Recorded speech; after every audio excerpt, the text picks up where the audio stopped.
And someone else that you gel very well with, Kevin Lee, always making a lot of noise in the lightweight division and also still very young, so much potential, coming off a fight against Tony Ferguson, UFC 216 for the interim lightweight title. Now, Kevin recently has told media that he's, planning on changing a lot of things going on to 2018, in particular, his camp management and style. So first off, about his style, what can we expect to see from him? Well, Kevin's 25 years old. You'll see more evolution, more maturity in the ring, more experience. We've had a really bad situation occur with Robert Fowler passing away, his ground coach. So we have to fit some pieces together there. But we're going to continue to evolve, continue to train hard, continue to be positive, and continue to win fights. Kevin has learned a lot through his experiences in the UFC, and I'm sure he's looking forward to getting back in the octagon, kicking some ass. Right now, like you just mentioned with the unfortunate passing of Robert Fowler, who has been helping Kevin with, the jiu-jitsu and wrestling? Well, it's been several guys.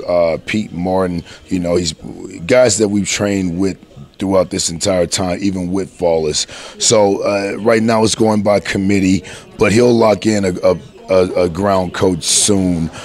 He's trying out a bunch of guys and just trying to put the pieces together right now. We're still brokenhearted about the Fowler situation, so we're not trying to just rebuild too quickly. We have to go through the healing process too, because Kevin's hurt. I'm still hurt about it. But we're going to take it slowly, and we'll find a good fit. We're all about Kevin's development, and wherever he needs, we're going to do. Wherever we have to go, we're going to go. So that's all I can say about the Motown Phenom. He'll be back very strong in 2018. I guarantee you that. And what did he learn from the fight against Tony Ferguson?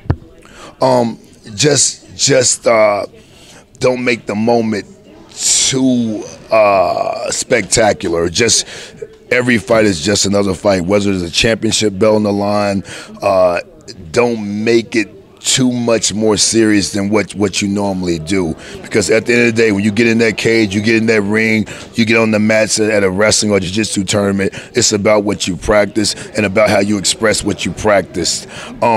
He's seen the mistakes he made. The UFC is a spectacular event.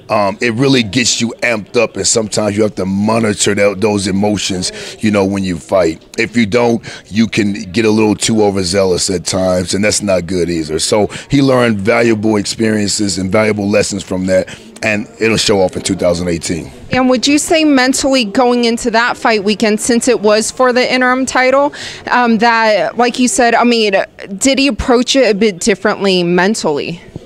Well, no, he just wanted it. He just wanted it very badly. And he wanted to give a spectacular performance. He's young. And, when you go into a fight wanting to do something a certain way, sometimes it doesn't happen that way. He wanted to knock Ferguson out. He wanted to beat his head in. And maybe he wanted to knock him out too bad. Had he just relaxed, he could have took his back and choked him out in the first round. These are things that young fighters just have to learn. Doesn't matter if you get it by knockout, submission, or a 5-round split decision. It's still a victory, and you're a champion. So it's just stuff like this, a maturation process that young fighters have to go through. Kevin showed he's a talented fighter. He showed he's on the highest level of the UFC, and he'll get back there very soon. 25 to life. He'll get back there very soon. And he is a very exciting fighter to watch. Someone else who's an exciting fighter, Justin Gaethje, just suffered his first loss against Eddie Alvarez. It was, fight of the year, basically. So Justin has expressed interest in fighting Kevin. I think I recently saw that Kevin, returned the same interest. So what do you think about it? I'm not sure where Justin's comments come from, but he's out of his mind if he think he can beat Kevin. I tell you that right now. I'm not much of a trash talker. I'm the coach, but there's no way Justin beats Kevin. It's a bad matchup for Justin, and he's going to get stopped. What do you think about his fight against Eddie Alvarez? Tremendous fight. You know, Justin showed hard. He gave us an exciting fight, showed he's a warrior, went toe-to-toe, chest to chest, took unnecessary punishment and all of that. But at the end of the day, he got knocked out. And that's, at the end of the day, he got knocked out. So to come up after being knocked out and challenge a fighter like Kevin Lee is insane. He's going to get stopped again. He should be smarter in his opponents. He's going to get stopped again if he fights Kevin Lee. And if they fight, when can we expect to see Kevin back in the octagon? Whenever Kevin wants. I'm thinking sometime like April or something like that. Maybe late March, but most likely April. But whenever Kevin's ready, we're here for him. Whatever he wants to do, we're going to support that. And lastly, in the lightweight division, Khabib just fought as well. Khabib and Tony, a lot of people are saying, I mean, if that fight finally does end up happening, how do you see it going? Well, I see that being a tremendous fight. Khabib and Tony is a tremendous fight. Tony's tough. He's durable. We can take a lot. Khabib is resilient. You know, puts the pressure on you, breaks you psychologically, spiritually, and soulfully. That's going to be a hard fight to call. I would have to roll with the Dagestan fighter with just his resiliency and his pressure on keeping a guy, you know, grounded and staying on top with the ground and pound.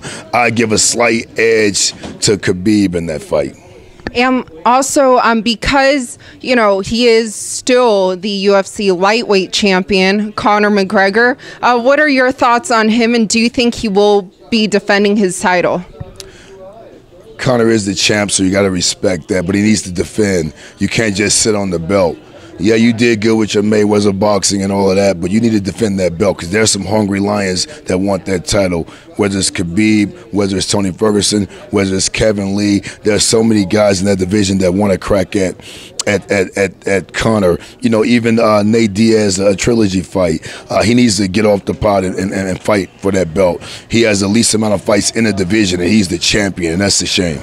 Yeah, well, thank you so much for your time. Congratulations on your continued success. You're doing so well traveling everywhere, so I will let you go train your fighters and do what you do best. Thank you. Also, January 27 here in Las Vegas, Mayweather Promotions, my Uzbekistan undefeated boxer Sanjar Rachmanov will be fighting again. Stay tuned. He's a very exciting boxer you don't want to miss. Thank you very much.